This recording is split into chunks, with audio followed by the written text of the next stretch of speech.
The silence on Lewis Hamilton's Formula One future has been deafening since Mercedes team principal Toto Wolff described him as disillusioned in the wake of the Abu Dhabi Grand Prix controversy.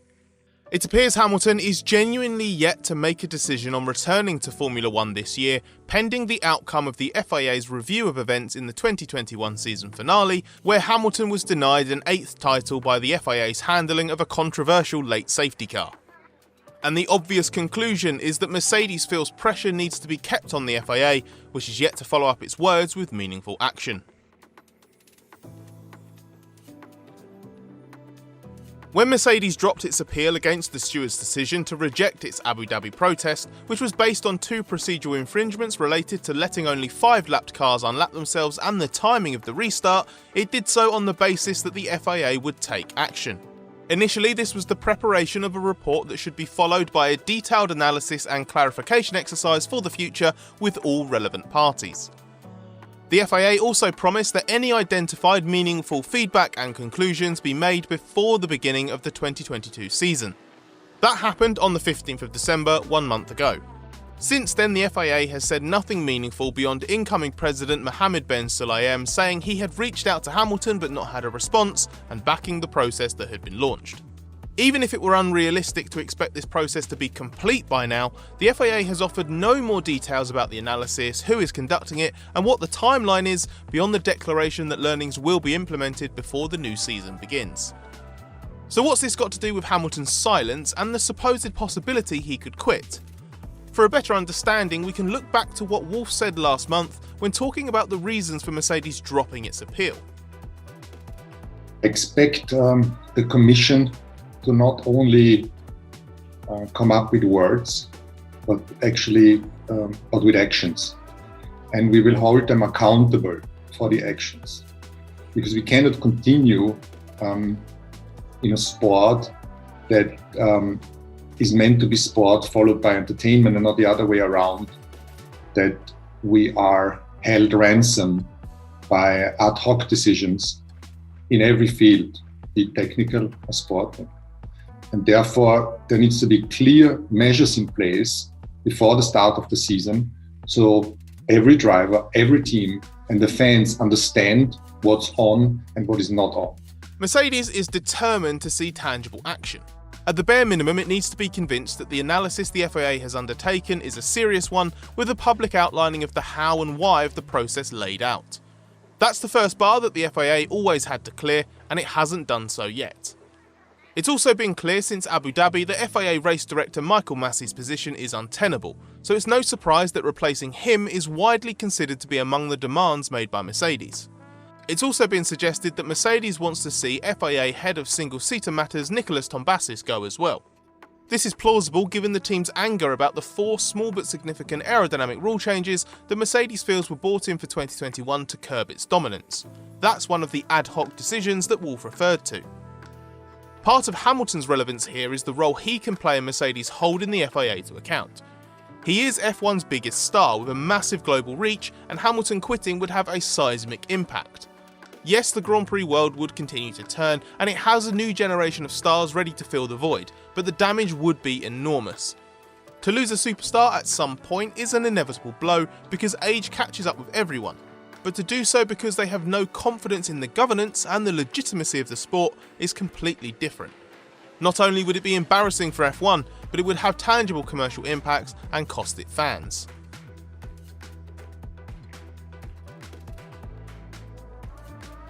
The possibility of Hamilton walking away from F1 because of his disillusionment at what happened in Abu Dhabi and because of an inadequate response from the powers that be is the ultimate sword of Damocles. But the strength of Hamilton's silence depends on how seriously the FIA takes the possibility of him really stopping. For a threat to be genuinely powerful, you have to believe that whoever is making it is serious. Hamilton signalled his intention to compete in F1 in 2022 and 23 by signing a new contract last year, so we know he wanted to continue. But he's also known to be deeply upset with what happened in Abu Dhabi. Had he decided to quit in anger, we would know about it already. The implied threat of quitting is so powerful because it's not a question of whether he wants to or not, but whether he's willing to do so if the FIA's response is unsatisfactory. Mercedes and Hamilton will be closely aligned on this and doubtless have discussed this strategy. It's not about changing the result of the 2021 championship because that ship sailed a month ago. Instead, it's about something far more important: improving the governance of F1 and tackling what has become a growing problem with officiating over the last couple of years. Hamilton's silence amid all this has been interpreted by some as the actions of a sore loser, accompanied by inevitable criticisms and advice that he should just accept what happened and move on, or come back stronger. But those who believe that underestimate the severity of what happened in Abu Dhabi and have also misidentified who is responsible for bringing closure to this matter. It would be unwise for the FIA itself to underestimate any anger or resentment at play here. This is the self-styled pinnacle of motorsport, and it's the responsibility of the FIA to prove to Hamilton that it's up to that standard. F1 as a whole needs to move on from this incident at some point, but moving on doesn't mean sweeping the matter aside and letting F1 get on with its 2022 season. It means the FIA addressing its shortcomings, Hamilton trusting the system, and F1 recovering from the damage inflicted by the 2021 finale. Hamilton and Mercedes have made their position clear, but the FIA remains passive on this issue, so Hamilton walking away remains in play as a possible outcome. Anyone with F1 memories or knowledge of pre-season 1990 may be feeling a sense of déjà vu around this FIA standoff. Back then, Ayrton Senna had said publicly that he felt the governing body had manipulated the outcome of his 1989 world title battle with Alain Prost.